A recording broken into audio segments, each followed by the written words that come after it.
change, systems transformation works on the very large scale. I think I will speak from these experiences and leave it here and hand over or back to Jos to introduce the others. Thank you. Thanks a lot. Good to have you joining. Louis joining us from Berlin this evening. And we're already at over 60 people. We've just started recording. I now have my little London Hub team here. Manali, who's going to be helping with co-hosting, and also Kirsten, great to have you joining. We have a beautiful view of London in the background there. We've got Tower Bridge and Thames River. So maybe Linda, love to hear a word from you. Paul, can you hear me okay? Yep. Yeah, great. Wonderful to be here. I am Louis. We haven't met yet, but it's a pleasure to hear what you're doing.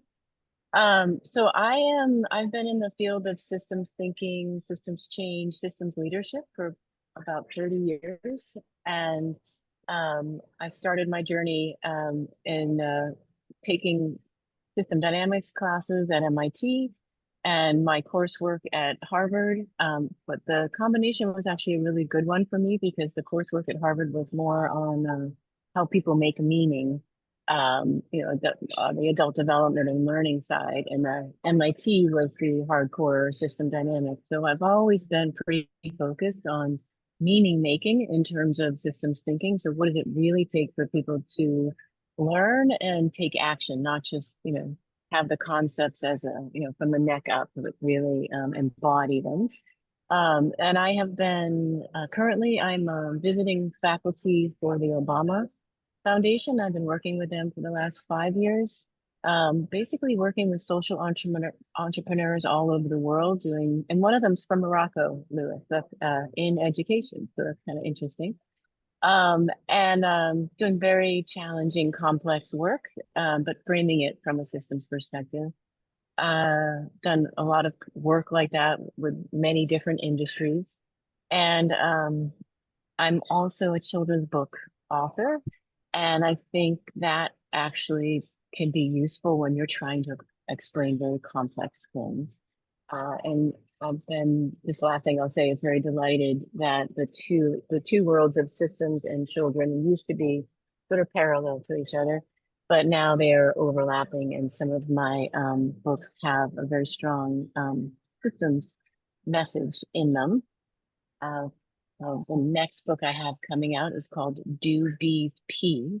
It's for little kids, and it's all about the clever things that species do with their feces, but it's about circular loops in nature. So I'll leave it at that. Excellent. You're joining us from Massachusetts. I would typically, but I had to do a spontaneous trip to see my dad. And so I am actually calling you from a corner of a hotel in Florida. Okay, great. Okay, so Gary, back over this side of the fund. Tell us a bit about yourself. Yeah, hi there. Yeah, I'm excited to be here as well, and I am a little bit nervous, I must admit. So I'm a systems engineer. I work for Airbus Defence and Space. I'm their overall architect for engineering processes. We're going through a big period of digitalization at the moment. I'm essentially an architect and an integrator of systems and system stuff. I'm currently the president for the International Society for System Sciences. I've been an explorer in the system space for probably about 25 years. I started doing systems thinking in earnest when I was looking at biosystems complexity, and I published a number of papers on cancer and inflammation, and I applied systems thinking in that domain in which I was not familiar, and it forced me to do systems thinking. And then after a while, I started reflecting on the systems thinking I was doing, and then got involved with INCOSE, the International Council on Systems Engineering, and then the ISSS, and of course also the IFSR, the International Federation for Systems Research. And I've led 2 conversations within that frame. One is unity and diversity, and the second one was what is system science. So yeah, I'll do my best to answer the questions, and I'm looking forward to the conversation. Excellent. Thank you, Gary. And we should say this whole conversation was really initiated by Gary. He did host convening of different systems thinking organizations a number of months ago, and coming out of that, wanted to continue it on. So it's a little collaboration, myself and Gary, and great to have everyone else joining here. It is hopefully the beginning of a series that will take forwards in terms of trying to have these conversations around systems thinking, where we're coming from, where we might be going, where we are at the moment, and how we might move forwards. So really looking forward to hearing actually everyone's conversation, everyone's input this evening, and that's why we do have this mirror board. And it's going to give an opportunity for all of you to have your input. It looks a bit like this. Maybe Manali, you want to walk us through a little bit? Yes. Again, yeah. Hello, everybody. Nali, I'll kind of co-host along with Josh to kind of take you through some of the some of the sections that we've planned for the event today. To start off with, we thought of just kind of having a little icebreaker and get everyone in the zone as well. And that's the first section. That's the first section on the mirror board after the introductions. So there's there are many post-it notes around with the question in the middle, which we're asking everyone why do you think the world needs systems thinking? So a big question, but just kind of maybe what are your first thoughts? It'd be great to hear from everyone online, even from the panel via the post-it notes, that why do you think the world needs system thinking? So maybe just a good conversation and and an icebreaker before we get into the deeper questions for today's panel.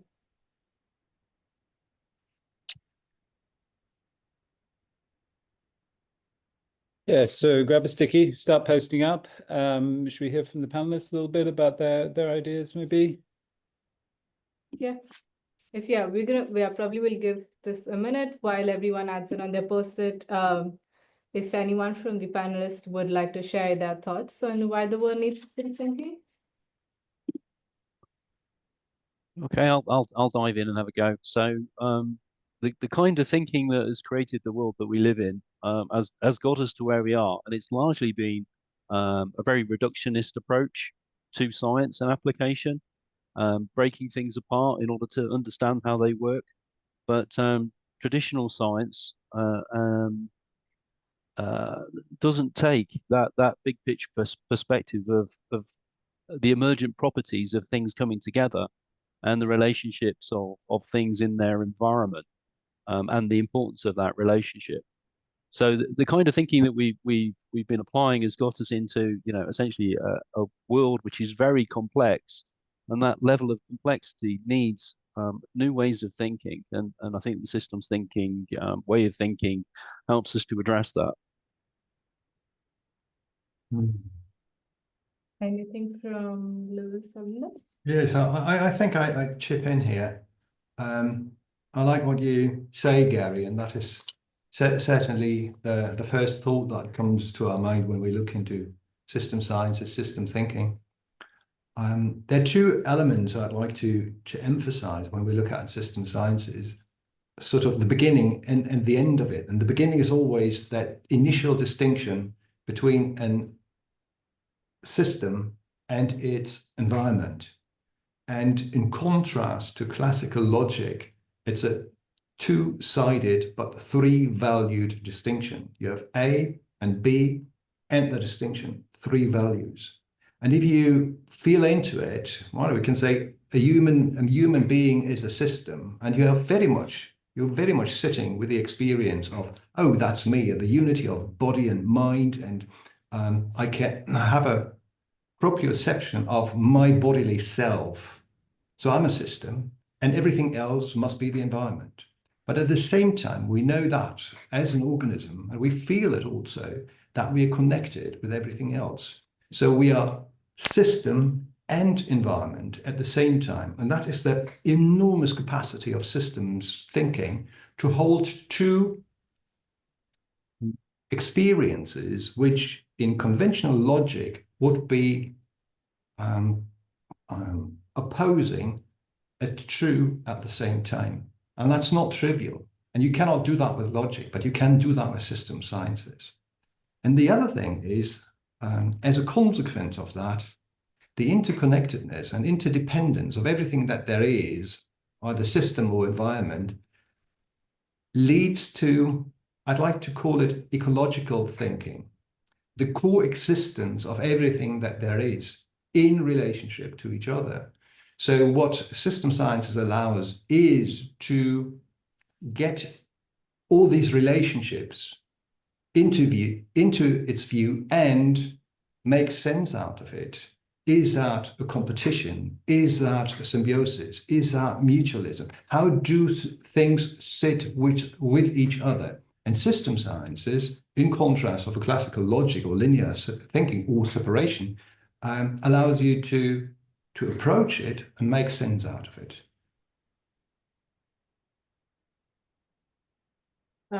Any quick thoughts you would like to add, Linda? I think both what Gary and Lewis said are spot on. The only simple thing I would say is that, you know, we live in what Martin Luther King called the interrelated structure of reality. Yes. That is the world we're in. And yet the tools, frameworks, language often don't match that world. So I think systems thinking helps us to better match the reality that we are experiencing. Yeah, I mean, that does resonate well with kind of a lot of thoughts that have been shared on the board as well, where we need it because we want to make sense of complexity, how the world by itself is a system, and how everything are interconnected.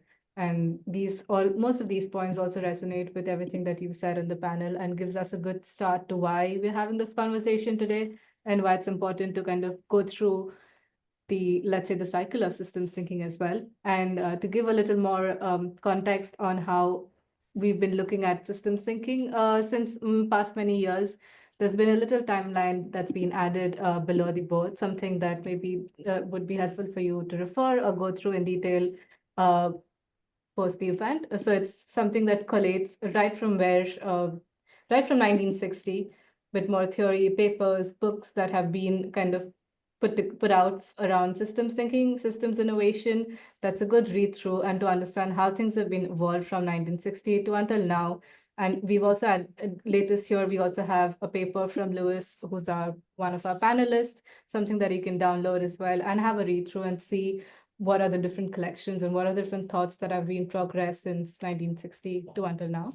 So yeah, just a little reference timeline for everyone over here. You can download them. There's a link on each of the cover page on the top right as well. So something that will help you kind of get the reference directly.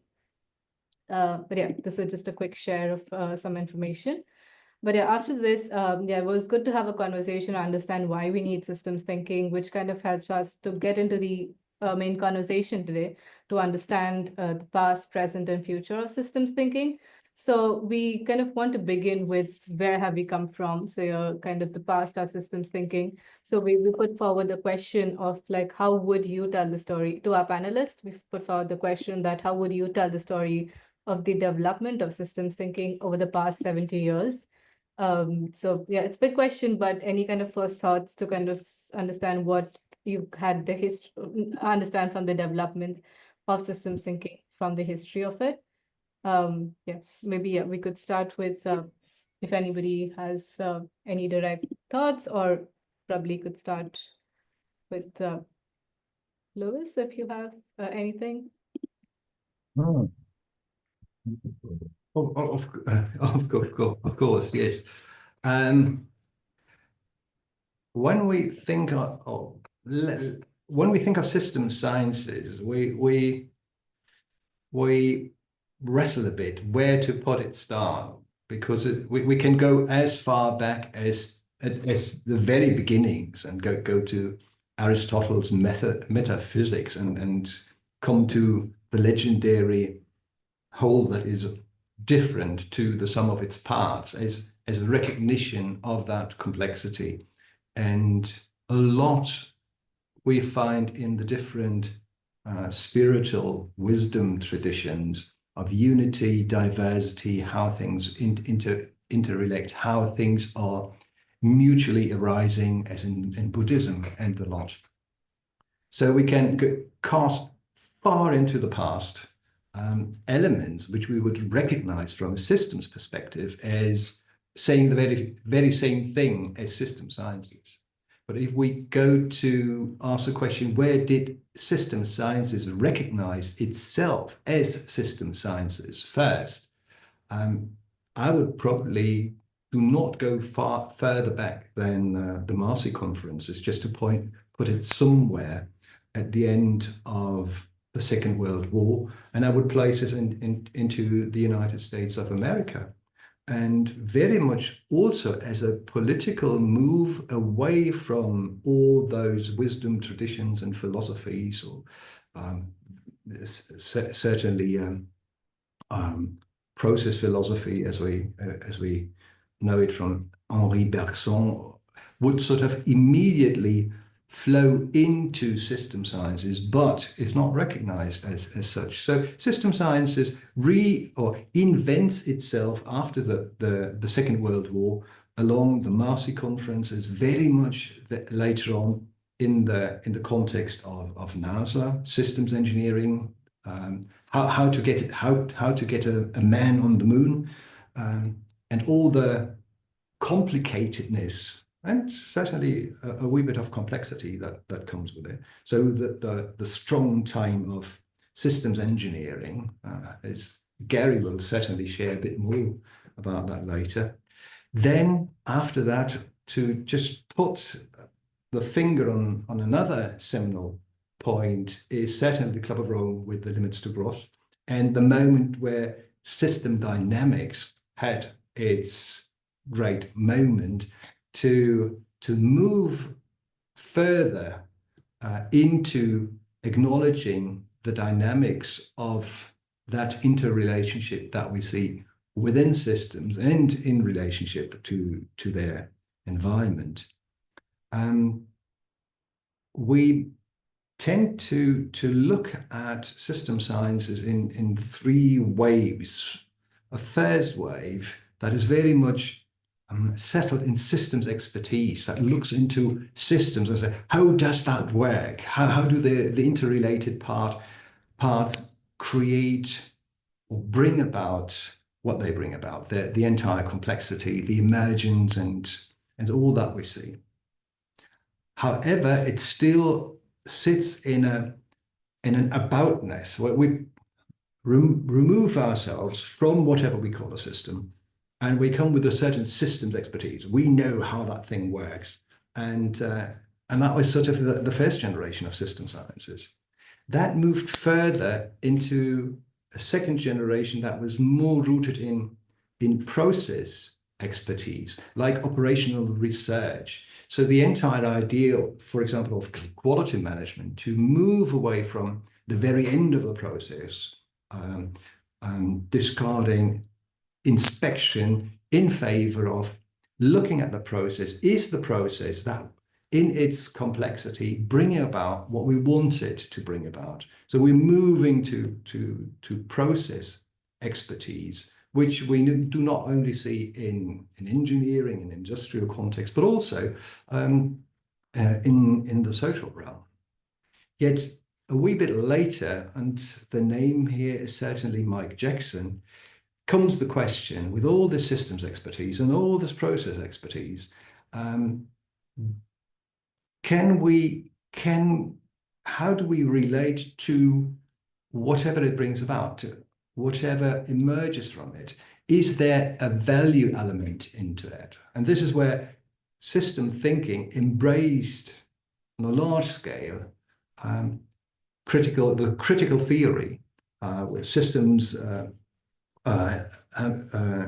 heuristics and critical systems heuristics and all the like, and certainly all that came along the works of Mike Jackson to really look into what do we see from a value perspective. So criticality is sort of a third generation that looks into the value and comes with a certain value expertise. And this is where we are today. And some people already started to talk about a fourth generation, which may be the generation systems change, the lot that is gathering in and the systems innovation network and tries to make the world a better place. Mm. We'll learn more about it. Yeah, we'll get to that, the future, where we're going, right? Yeah, no, thank you for sharing, Louis. Yeah, sorry for saying your name differently before, but yeah, great to hear the in-depth reflection and how you kind of tell the story about the development of systems thinking. Yeah, would be great to hear from maybe next Gary. But yeah, just kind of would share that we're thinking to kind of time about 15-20 minutes for each section. So that's the first section that we want to go through. So about maybe 2 to 3 minutes for each section from each panelist would be great. Okay. Yeah, so the history is rich first. It's very, very rich. It's impossible to know it all. It really literally is. So when we look back 100 years, it's worth mentioning Alexander Bogdanov from Russia back in 1915 to 1920, and techtology, which was essentially a science of organization. And when we look at systems are essentially organized wholes. So everything that he was describing in techtology is incredibly useful. He expresses that a disordered system is less than the sum of its parts, which is really quite interesting. Derek Cabrera, Laura Cabrera, and Gerald Midgley have done a lot of work thinking about the evolution of systems thinking over time.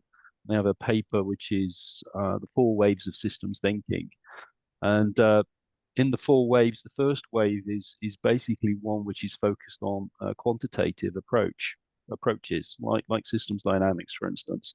The second wave is much more about stakeholder engagement and the value of multiple perspectives, and that introduces things like soft systems methodology.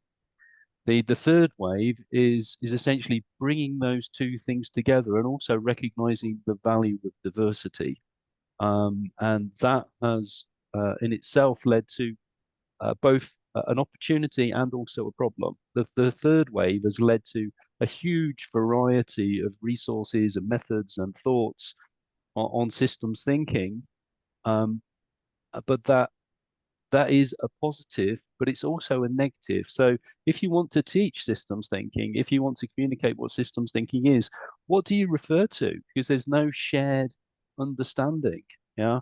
And that has also led to a lot of competition over collaboration. So the state of systems thinking at the moment is it is very, very rich and not organized, and it is not essentially a system yet. Great. So that's my view on where we are.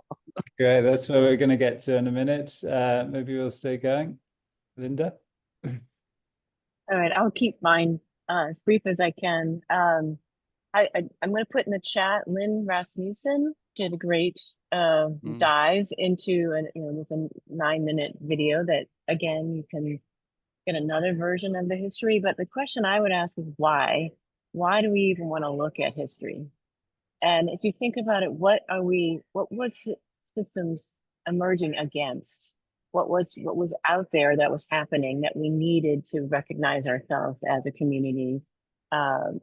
What are we countering? So I just want to throw that out there because you can find many different histories of systems thinking, but it's more to understand the tensions at play. For example, if you think about Newton and Goethe holism, Newton more clockwork, so that kind of, like Gary mentioned earlier, reductionist, that there is, I think understanding those trends helps you to understand why systems thinking has been emerging, even though it's not coherent right now. There is a lot of good reasons for it to be showing up. Certainly, it is a response to what happened during the modern era and that kind of path of reductionism we went down.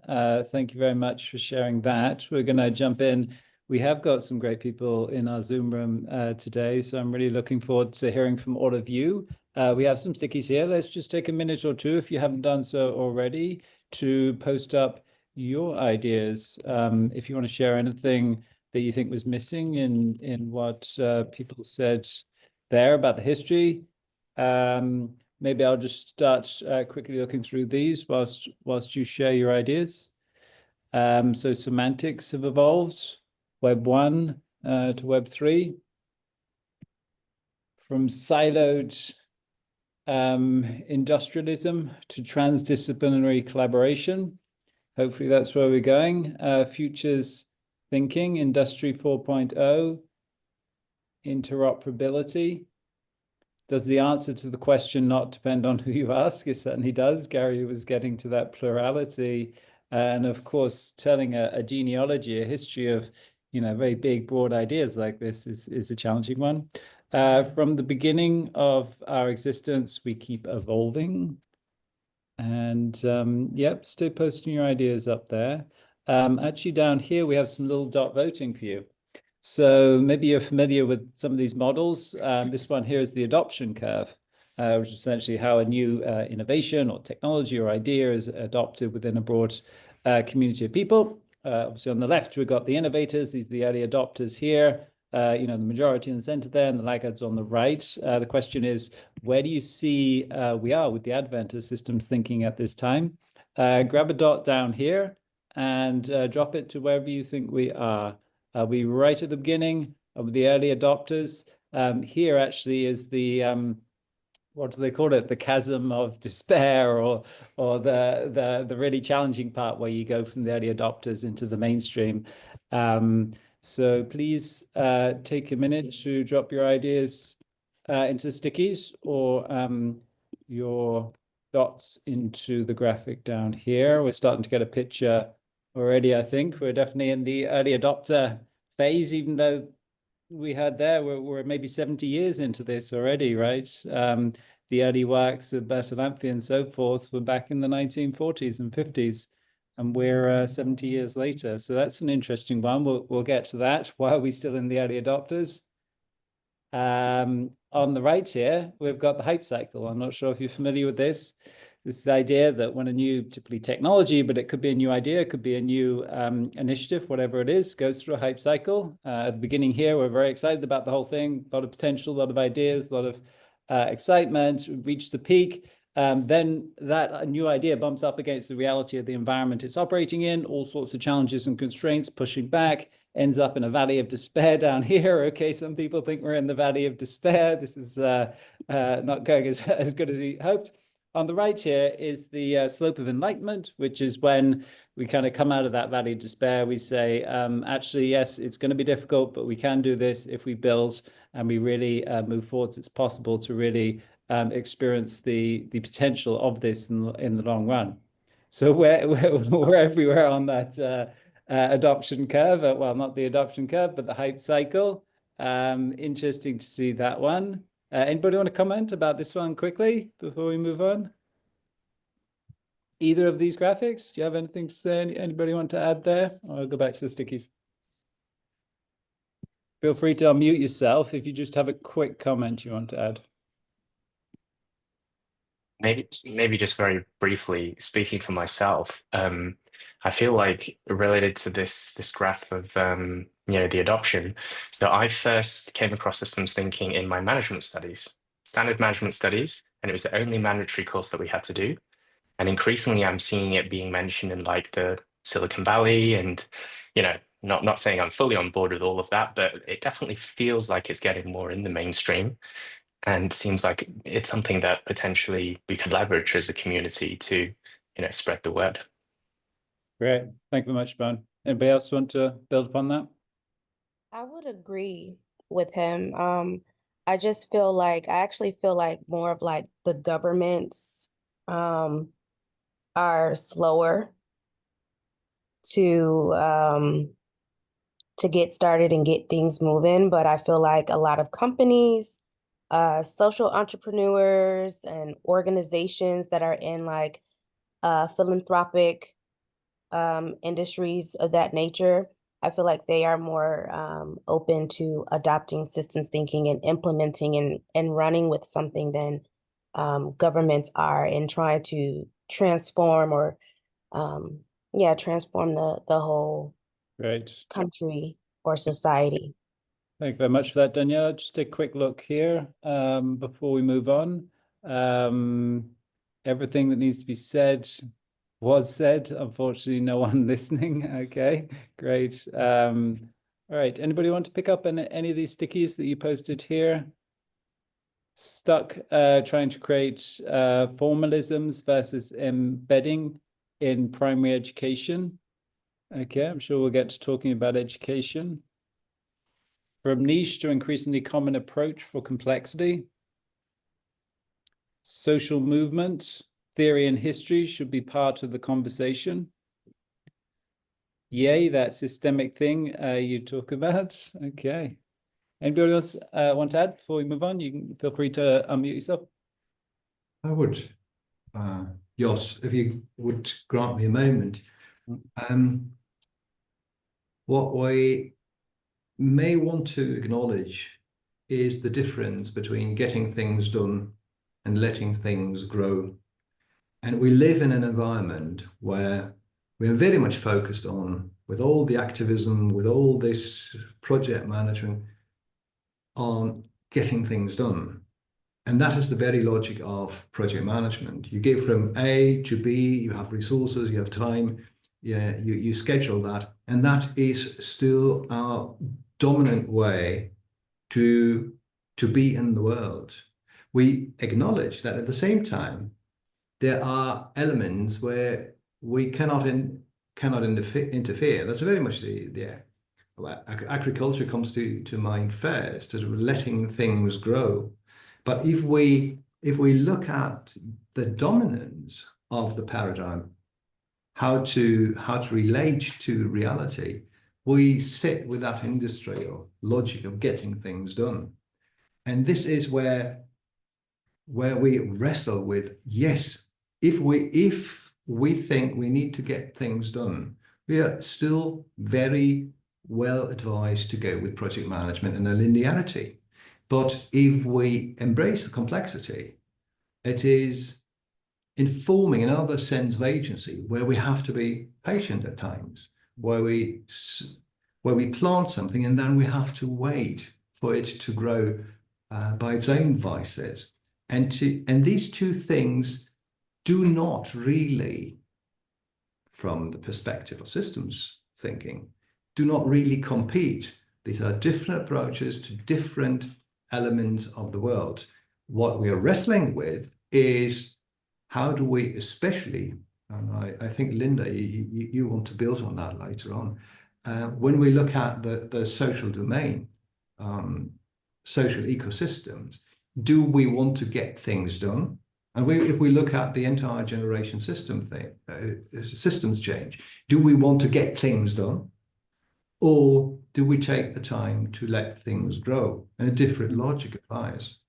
And that is something that we very much see manifesting in that, what we see here on the Miro board.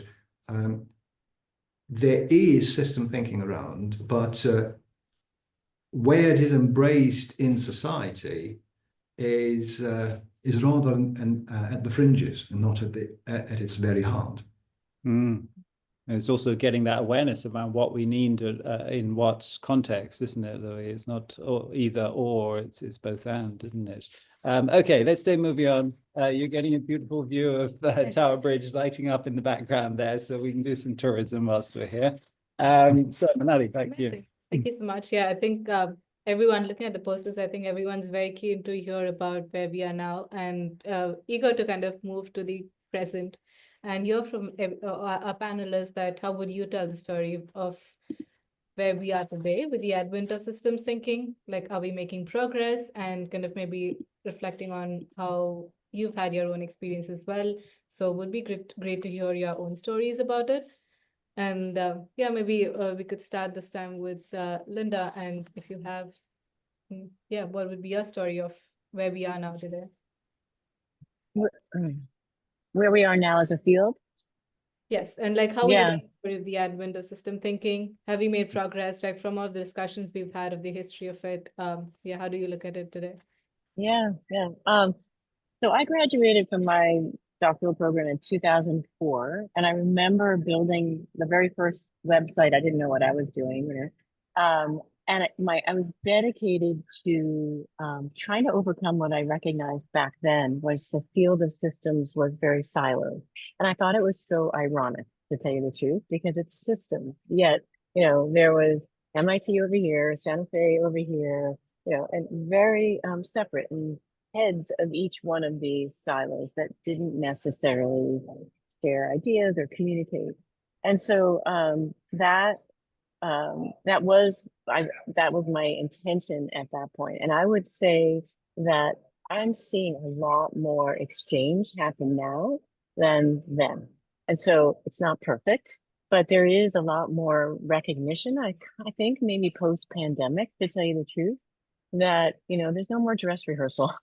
You know, if we're gonna do it, this is now is when it's gonna happen. And so I am personally seeing I am connected to many more institutes, universities, providers of systems thinking, systems change. I'm not just in my MIT system dynamics silo anymore.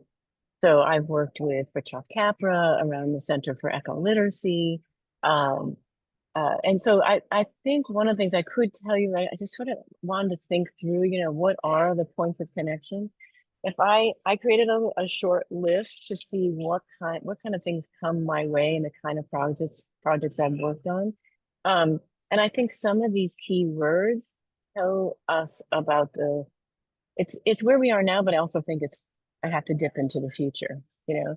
And so I think some of the work that I've been doing around circular economy, a systems view, let's say you want to, you know, deal with furniture and make sure it's not ending in the waste, you know, pile.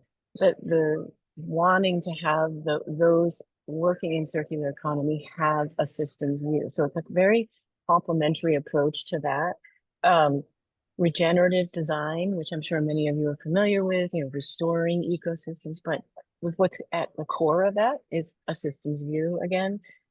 Indigenous knowledge systems, donut economics, which I've been in touch, you know, with Kate Rayworth, and you know, we're talking about programs who have been in conversation about children and systems as part of growing that ability to enact donut economics. Social network theory, that could be separate from systems, but it actually really isn't. The two are very complementary. When I work with the Obama scholars, it's through networks, through the corner stores, or you know, the barber shops, that a lot of their change is going to happen. And so they both need a systems view, and they need the understanding of social network theory.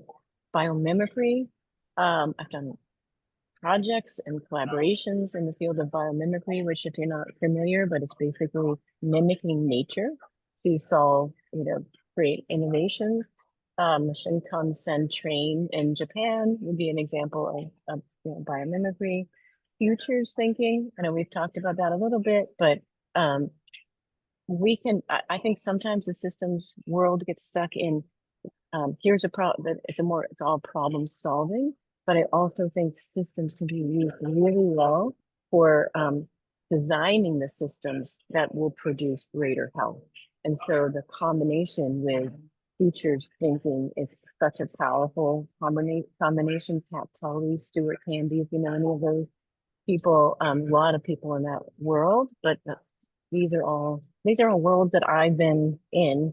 And I'll say the one last one I'll just say that I'm not yet really partnering with, but I really want to, is more behavioral economics work, like nudge, and I didn't mention complex adaptive systems. I've done some work in that area too. So I think for the present, I'd say we just want to be, you know, make sure our boundaries are very open and collaborative, and working cross sectors, cross disciplines, because we don't need to be leading with systems. We need to be partnering in order to create the change that we want. So, yeah, no, thank you. I think, yeah, all of those, the work that you've been doing, I think really reflects in how it's not about the words that we've been reading, but some great, like, let's say, like projects, or the work that you've been done reflects of how, at what kind of level the systems thinking has progressed from the conversations we've had about history. So yeah, thank you so much for sharing. Maybe Gary, would be great to hear from you as well on how would you tell the story of where we are today? Okay, this again, it's quite a tricky question. It's again so rich. So, as a practitioner, what I'm still experiencing is a lot of resistance to change in established organizations. So organizations are essentially systems in their own right, and all systems they have mechanisms in place to keep them going. And a lot of systems are basically built to resist change. The problem is that if systems don't adapt to feedback, then ultimately they will fail. I think that one of the big challenges we face is that decision making, especially in politics, is still and also in organizations, it's very much focused on the near future. Yeah. In order to essentially get re-elected or to maintain your position, people are focused on the here and now, and there is insufficient attention to the future as a result of that. So I think that there's still lots of very powerful forces which are resisting essentially the systems of perspective and systems approaches. What I see in the systems field is I mentioned the diversity that we have. I am seeing at this point in time a recognition and a drive to integration and collaboration. It may be started with a few individuals collaborating, one-to-one, or organizations collaborating one-to-one. But I'm starting to see the need and the wish to collaborate much more as a network. And I think the work that Joss and his team have been doing with Systems Innovation Platform is a great example of that network building. And there is a real demand for it. And I think that collectively, by acting together, we can achieve so much more, and we'll have so much influence. And especially if we can ground that practice in fundamental understandings of the general nature of systems, because we're still missing that. But there's a lot of people working on general systems theory and general systems models, which are universal to everything. So this is where I think we're at. I think we face a lot of challenge, but there's also massive opportunity, and there's also a massive driver for this new way of thinking, this new way of acting. That's where I think we are. Okay.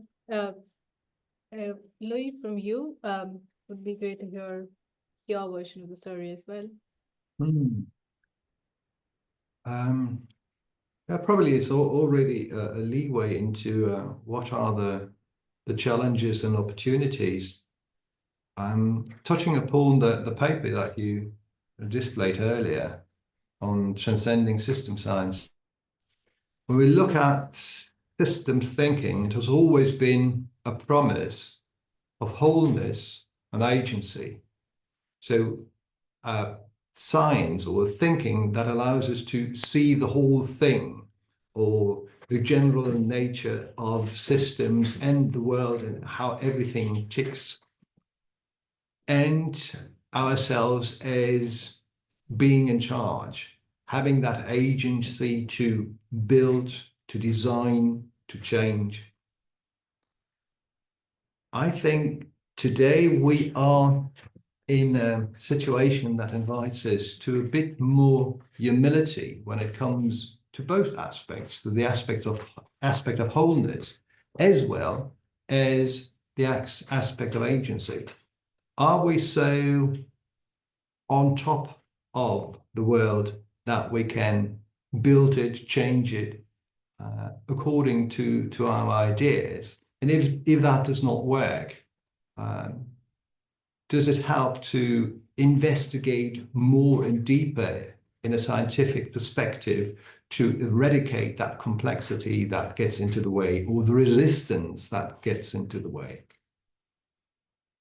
And we may acknowledge that if systems thinking is a promise of wholeness, and at the same time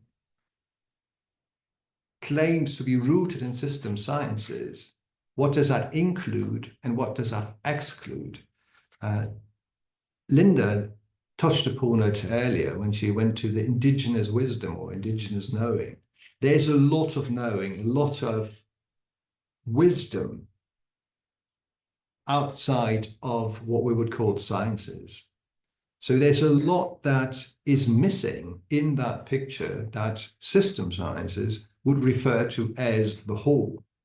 And this is where we may acknowledge that possibly at looking at the human being or social systems the way we do in that scientific manner, we're missing the most essential parts, and they come back in the form of resistance.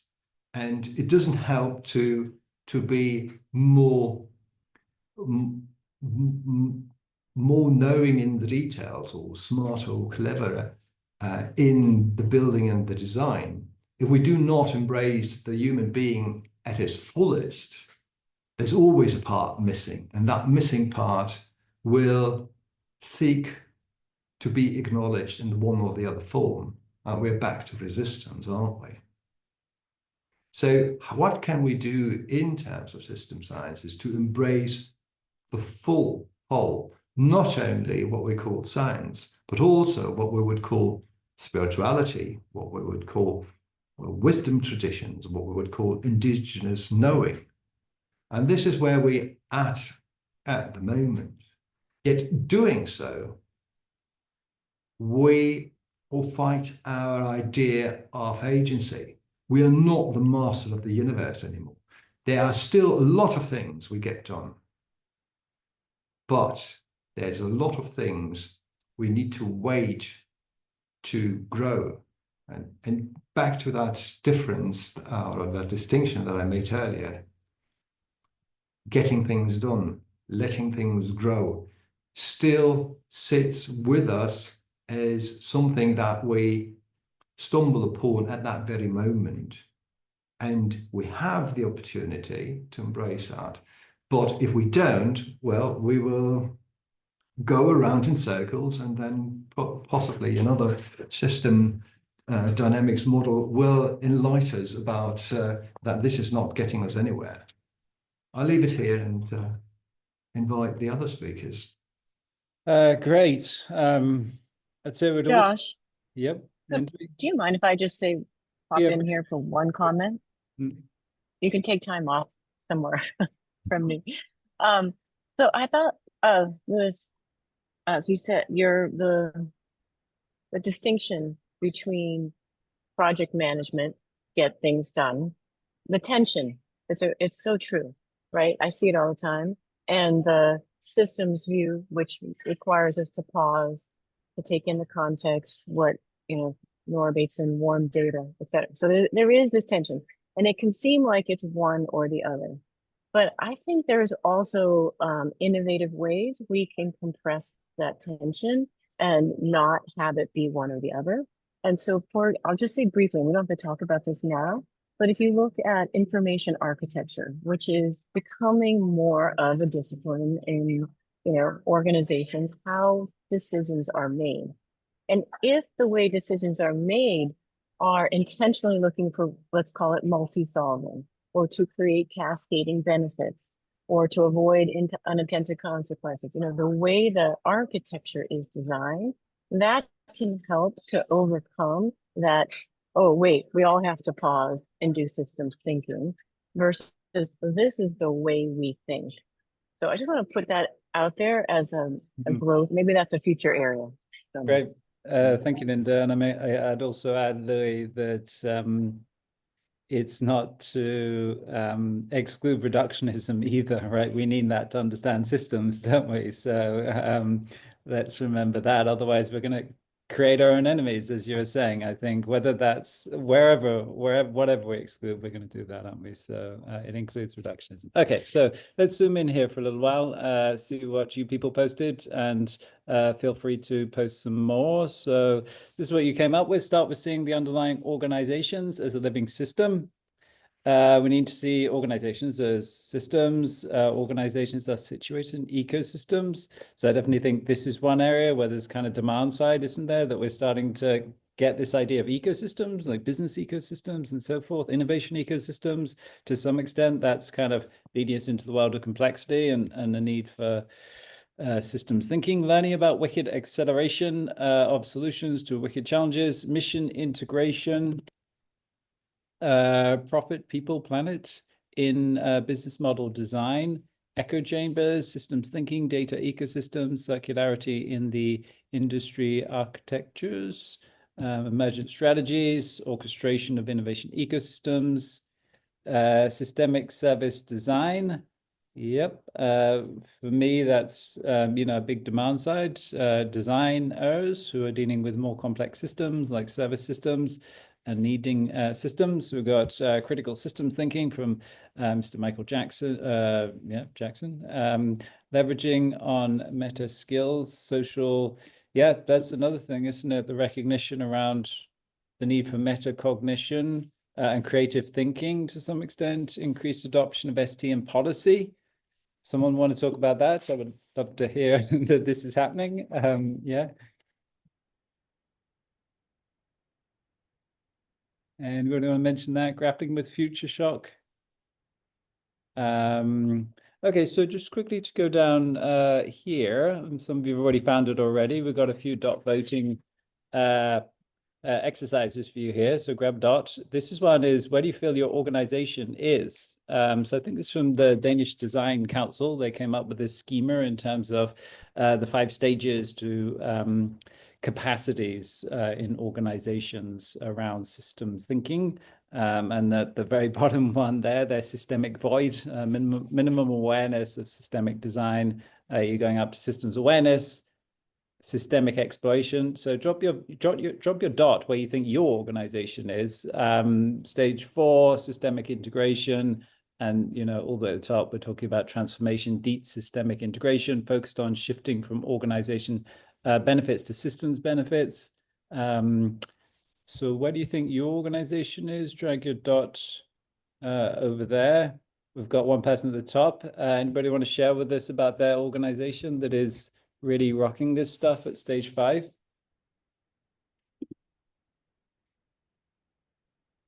No. Okay. Please tell us where that is. I want to go join. I'd love to see a case study.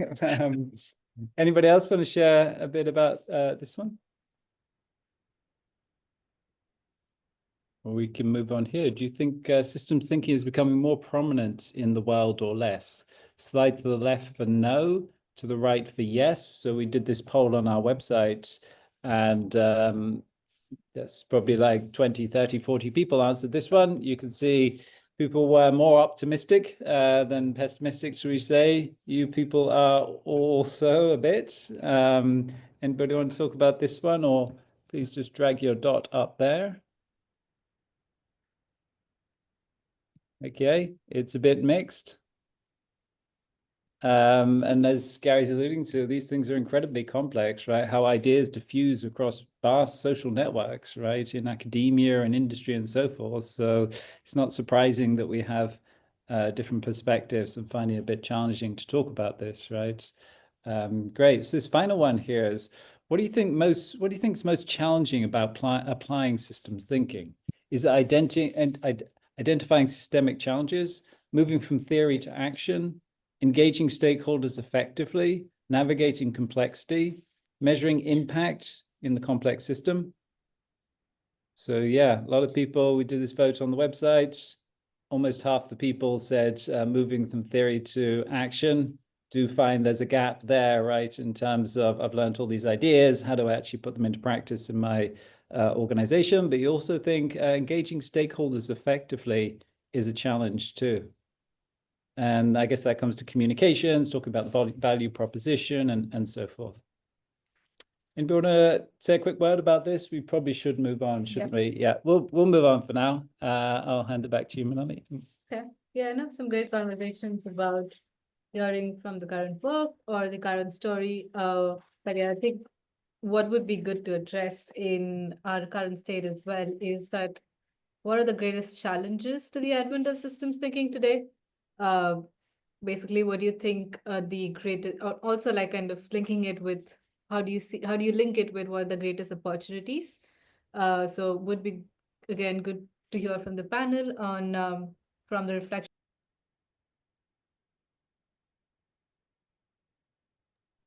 We just lost your audio. I think you muted. Sorry. Yeah, maybe I'm just gonna quickly repeat it. But I think I was saying would be good to also hear while we're in the current state of systems thinking is that what are the greatest challenges to the advent of systems thinking today, and where do you think the greatest opportunities are? So yeah, we'll quickly move to the panel, and maybe we can start with Gary this time. And if you'd like to share your thoughts on this. Okay, so first of all, the opportunities are everywhere. They're all around us. They're in our everyday lives. They're in our work. They're in the behavior of our organizations, our nations. It's literally everywhere. Obviously, we have lots of existential threats. On the go, loss of biodiversity, climate change. The impact of AI. There's all sorts. We've broken planetary boundaries pretty much all over the place, there's not enough being done at the political level to address these. You've had the COP for the last, I don't know, 20, 30 years, and the trend is exactly the same. It's had absolutely no impact. So in terms of the challenge of applying systems thinking, there's one way of looking at this is in order to enact systems change through systems approaches, you have to get on side the key stakeholders, and many of those key stakeholders are not yet at a level, I would say, of what Ray Eisen calls system sensibility. So you can say the words, but the words don't track. They don't have an impact. So that is a challenge. We need to raise the general level of systems appreciation across the population at large, and this is why engagement with the young and the youth is particularly important. The work of the Waters Centre and their Habits of the Systems Thinker is really important. The work that Linda's doing with her books, engaging with children, it's so important. But those same messages are also equally applicable to our execs and our politicians. Yeah. So we've got to find a way of making this simple enough, but also, having that utility for change. And I think Derek Cabrera's work on DSRP is also of great value because it's very simple, but it is also very practical. And there's lots of this stuff, but we also need to raise our our level of trust in this essentially new science. Because at the moment everything that we do is heuristic in nature, and it needs to be backed by scientific foundations. So that's what's on my mind at the moment when I'm thinking about those questions. Okay, great. What would be your thoughts, Louis? I'd like to build on what Gary just said about stakeholders and systems, sensitivities, and the lot. I would like to invite it and embrace it as an opportunity rather than thinking how to wrestle with resistance, and rather embrace it in terms of what can we do to make people recognize and realize the systemicity that surrounds them. When we go back to what Gary earlier brought in with Bogdanov and these approaches to the world, we are still very much rooted in pragmatism. System science is very much looking at what works. I argue that we may want to shift that rather towards hermeneutic phenomenology to really grow a shared understanding of how we are in the world by co-reflecting our lived experiences, to go even closer to the felt world. Yes, there's always space for the hard science and going to the details. And I absolutely agree with that. Well, it's a fundamental systems perspective to say there's project management and there's the coexistence of it, and to co-reflect how that sits together. In the IFSR, the International Federation for Systems Research, over the last years, we resonated with the community in terms of what is it that is most pressing at the very moment.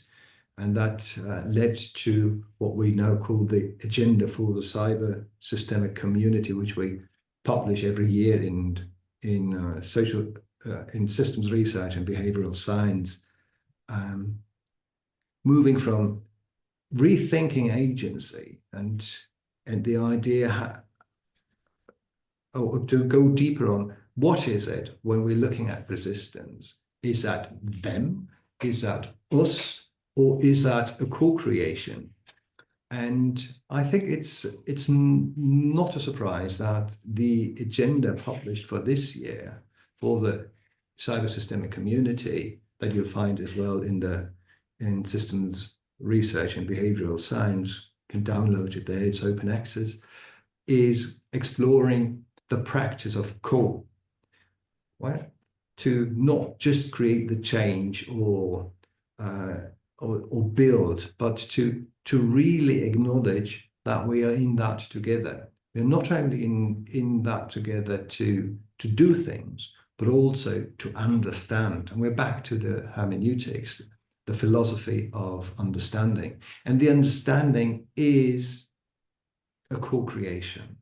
And that is the moment where we see a beautiful opening on the path forward, not only for system thinking and system sciences, but for our very social practice, to move it away from the competition towards more integration and a co-creation, co-facilitation of the way forward. I'll leave it here. Some great thoughts on it. Before we kind of more reflect into it and hear from others, Linda, would you like to share your thoughts on it? Yes. Thank you for both of those thoughts. If you really think about it, have you ever seen a system walking around? No. So the fundamental, when you ask, why it's challenging, if you really just stop and pause for a minute, we don't see systems. We have to imagine them.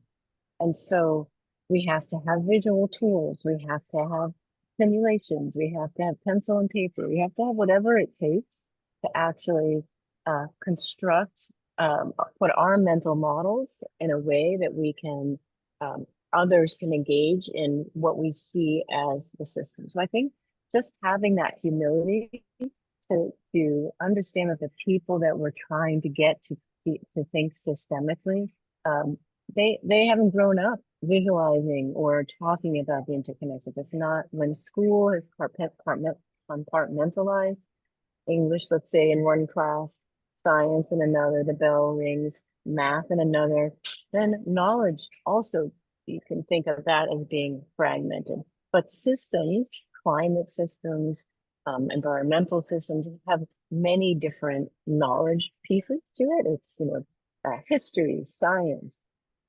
politics, social studies, and yet the way we have been, many of us, not all of us, have been brought up is where the knowledge has been separated. And so it's a combination of things. We don't see systems. So first we have to just do whatever we can do to make, in a way, what I would say is make the subjective objective, make what's, your views of those interrelationships and interconnections and dynamics objective so others can engage with them as well, but also recognize that, have some humility. Many of us were not taught to think in systems. So we have to fundamentally overcome that, adapt to that. I think the other thing, when I just, in addition to what Gary and Louise said, is, the growing cancel culture, let's call it, or polarization where sides are taken and established. And, that is definitely one of the hardest challenges in some of my work. And it's really fascinating because people try to draw me in to taking one side or the other. Because of course, if I don't take sides with them, then I'm not standing behind them. But I can't get drawn into the sides because I can't take a systems perspective if I'm advocating for one. So it's not that I do often believe in what an organization wants to do, but I need them to pause and to take voices that they don't agree with, to take stakeholders that want just the opposite from them to be engaged in the conversation, at least for a period of time. And so I think that's the problem, the challenge, and the opportunity is, as all of us on this call have the opportunity to create that space and that pause for very differing voices and stakeholders to at least agree to see the system and to identify some shared goal. It could be the health of a community. It could be clean water. It could be air that we can breathe. It could be adapting to climate change. But I think agreeing to that kind of time for a pause to understand how the system is working, that's the opportunity. And I think that the challenge is not to be pulled into one, too much advocacy one way or the other. Great. So should help us overcome this polarization, but also the silos too. I mean, I think that's, the huge challenge. I had a meeting yesterday with a gentleman. He's working in manufacturing, and he's shown me about the kind of silos they create in their supply chains. And they have all these consulting companies that come into the corporations, and they all work on different parts of the kind of challenges they have. But again, they create these silos, and he's introducing an approach that's more integrated and wanted systems thinking there. And as I was doing it, I was saying, actually, I've been dealing with this like last week with the built environment, and a couple of weeks ago in healthcare, and a couple of weeks ago in this area and that area. So we all know we have these silos. We also have the polarization, and systems thinking really is the way. That integration across those is really something that's needed, and a huge opportunity because so many people have that very challenge. So just to look in here, some of what you came up with: lack of courage, lack of education, power concentration. I guess these are some of the challenges. The future of healthcare, developing far broader awareness, systems approach to understanding ecosystems need to reflect scale of perspectives, seeing systems approach in existing practice, getting a common language for systems communication. Anybody want to talk about this? It's obviously a big one.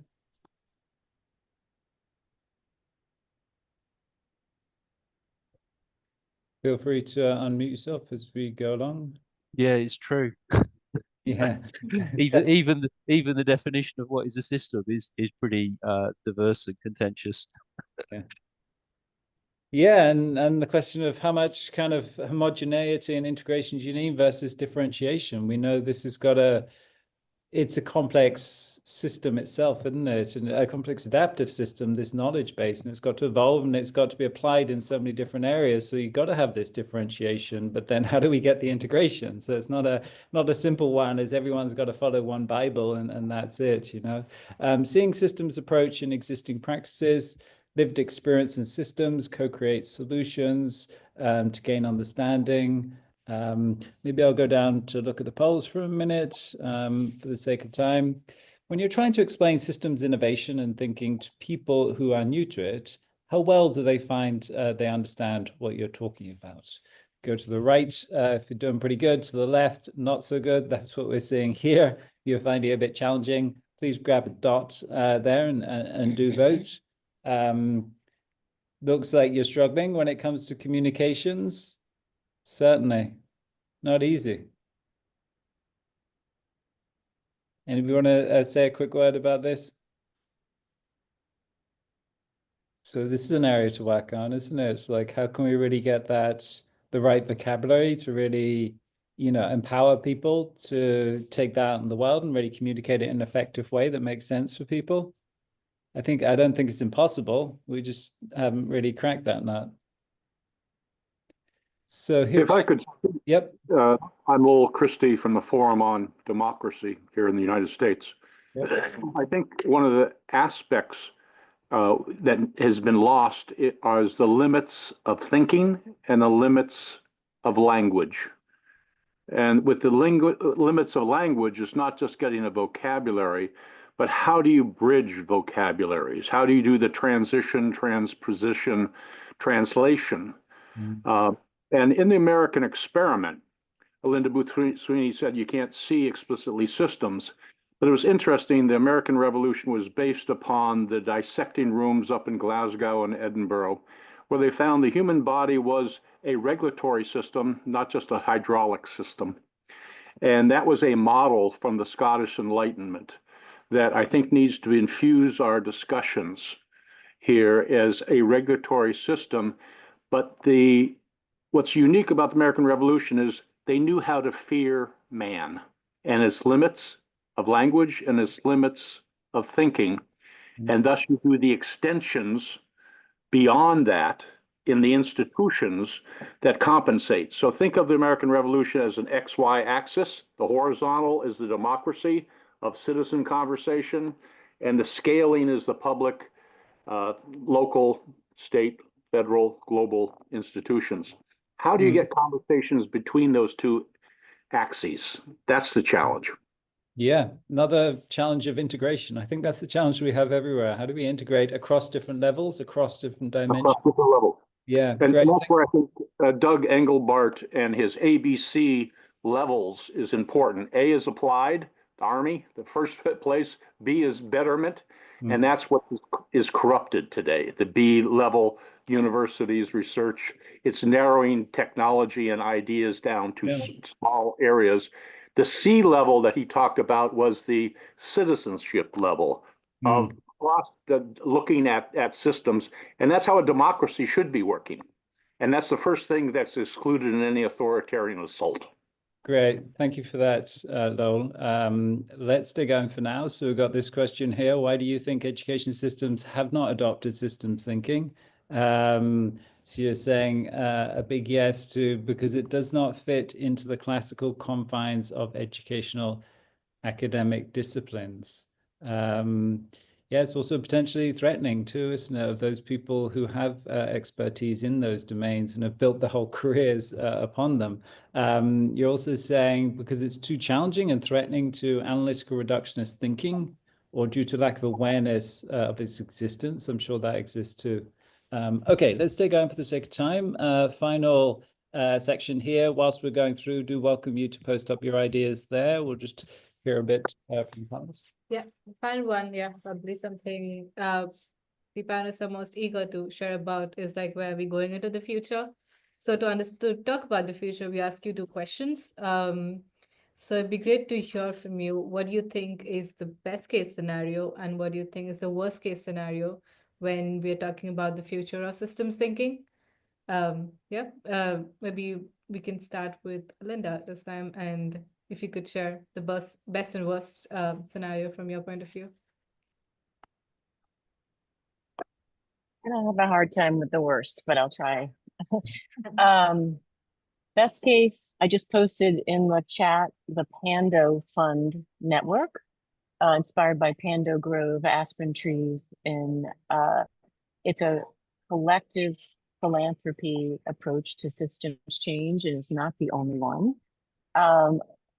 I think that approach, when you really look at it, is one of the best case scenarios for the future. It could be around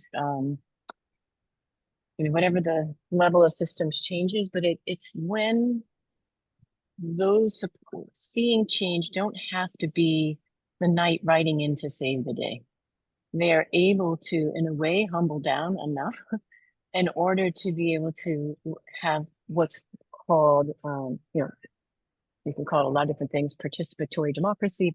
You see it in participatory budgeting, where the people who are experiencing the change are part of the change, and also organizing the funding of that change. So I would check that out. I would say that's one of the more hopeful views that I've seen. There's also a number of schools. There's a school in California called the Wildwood School. The whole school is all systems thinking. So they founded the school on that, I'd say, and they're very, very generous with their resources and their case studies and curriculum.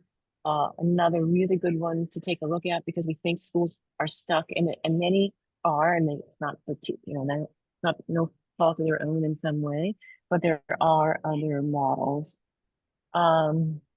What else did I say in terms of, I think the other piece that really, really gives me hope, and I mentioned this earlier, and this will be the last thing I say, is the work that Beth Solon has been doing, Elizabeth Solon, with Multi-Solving, the Multi-Solving Institute, has been really inspiring to me, really practical ways to solve problems, but with one investment of time or energy to solve more than one problem at the same time. And to make, when we talked about, I think Gary mentioned habits of mind, that to become a habit of mind. I'm seeing a lot of interest in that, willingness at leadership levels to develop those skills. And, it's almost like the Trojan horse approach. We come in through, we're going to get stuff done, but we're actually going to do it in a way that improves people's lives, planet, economics. And so anyway, I find that work to be really inspiring. No, thank you for sharing. Would be great to hear from Gary on your best and worst case scenario, the future of system thinking. Well, I think the best case scenario is that we actually resolve our existential crisis and survive on this planet. And if we are to do so, then systems thinking as a field and as a collective practice for everyone at some level is an inevitability if we are to survive on this planet. The worst case scenario is that we cannot evolve our level of, let's say, global consciousness, and we will essentially either go extinct or we will drop down to a very low number of people on the planet, because we are all part of the planet, and if we don't work within the planetary boundaries and work towards that greater whole, then the planet will sort us out. Nature will sort us out. So it's either I think it's there was an expression in one of the science fiction books that I read. It's kind of like the universe or nothing. Yeah. So either we will do our bit for the planet and the greater consciousness of the universe, or we won't. So I really do think that I am, as I mentioned before, I do see that a collaboration, a building of the systems field is taking place at the moment, and we can all do our little bit to help that come about. So yeah, those are just my thoughts at the moment. Thank you. Louis, great to hear from you as well. Thank you so very much. It's very rich. And what comes to my mind is that's an old question: do we think our way into a new way of acting, or or are we acting ourselves into a new way of thinking? And I would even transcend that and say, well, we talk about system thinking and hope for system doing, so applying the theory. We heard that earlier. I remember back at the first Systems Innovation Conference in Barcelona in 2019, South African Leon Cloutier was introducing us to the distinction of system thinking, system doing, and systems being. And I think relating to what Lowell earlier said, that the limits of language and the limits of thinking is what we're struggling with at the moment. And what we're looking for is more or less a logopoetic way to express the experience that we have and what we want to have. When I go to the experience or the witnessing the metamorphic transformation of the Moroccan education system, comes to my mind Absalom Ben Hamza, who said about his quarter where he's living. He said, well, we've seen all that change. However, the streets are still the same. The people are still the same. The houses are still the same. Nothing has changed, and everything has changed. And the question is, what has changed? And what changed for them is the way they are with each other and how they embrace their experiences, how that they are focusing on the how of interbeing rather than on the what of whatever kind of design, structure, institution and the like. And that allows us to live the future in the present, not in the what, but in the how. And that is the change we may want to embrace, because that is leading the way where the what and all the manifestations in infrastructure, in institutions, in what surrounds it, is following, dissolves and rebuilds and manifests in a different way that is informed and formed by the way we choose to be with each other. And that, as we learned, can be heaven or hell. I'll leave it here. Excellent. And I think it speaks to the whole challenge of this conversation today, doesn't it, Louis? That, you know, that so many things can change underneath the surface, like the seedlings growing for a long time before you see them pop up, right? And what's going on in the roots and so forth before you see the changes on the surface. Okay, great. We'll start drawing to a close. Question in the chat around, you know, is systems thinking? I do not believe the systems thinking ecosystem is currently acting like a movement, but I do think we could and should start to do that. There are so many models we can start to draw upon. Yeah, we do need to be a movement, don't we? Or else we're not going anywhere. So I think we need to think a bit more like that and try and move forwards in that direction. So a few things on the board here, turning into the wisdom of the community. I am because you are Ubuntu. Worst case scenario, and even wider poverty gap than now. Make explicit and viable the systems we want to address so that it can be shred and acted upon. Standardizing units of measurement, worst case exploitation of behavioral future markets, and relationality. The best scenario is near to degrowth and improving welfare. The worst scenario is oligopoly of rich people ruling the world and consuming the planet. So just before we finish, if you could excel in one of these areas, which one would it be? Please drag a dot. People definitely want to get better at communicating, right? Almost half the people said that. It seems to be it is a big barrier. At the end of the day, that's how we're going to change things, isn't it? Sharing these ideas and sharing them in a way that's accessible and makes sense to other people. And over here, do you feel like you're successfully applying systems thinking in your work or area of interest? Left to no, right to yes. So this is a nice positive note to end on, right? People are definitely feeling good about how, or a lot of people are feeling good about how they're starting to be able to apply this. Excellent. So we're drawing to time. Manali, do you want to wrap up for us? Yeah. Yeah. Well, thank you everyone for sharing. Yeah, some great thoughts, and there's been a lot more interaction in the chat as well. So yeah, was reading through some of the comments. So it was great to see everyone being very involved about it. But at the same time, to close off, we'd love to hear your overall experience in today's session, an overall rating on how you found it on the scale of not so good or really good. And additionally, if you'd like to add anything in terms of how we may improve our work, or any and general comments in what maybe any kind of discussion, event, or anything that you would expect that would be good for the interaction for events, or just what you'd like to learn as well. And while you do that, I'd just like to share that this board is going to stay active, so that you can access the board anytime. So if you want to probably add more further comments, or want to refer to the timeline and the resources that's been mentioned on that timeline as well. So yeah, they'll be available for you after the event as well.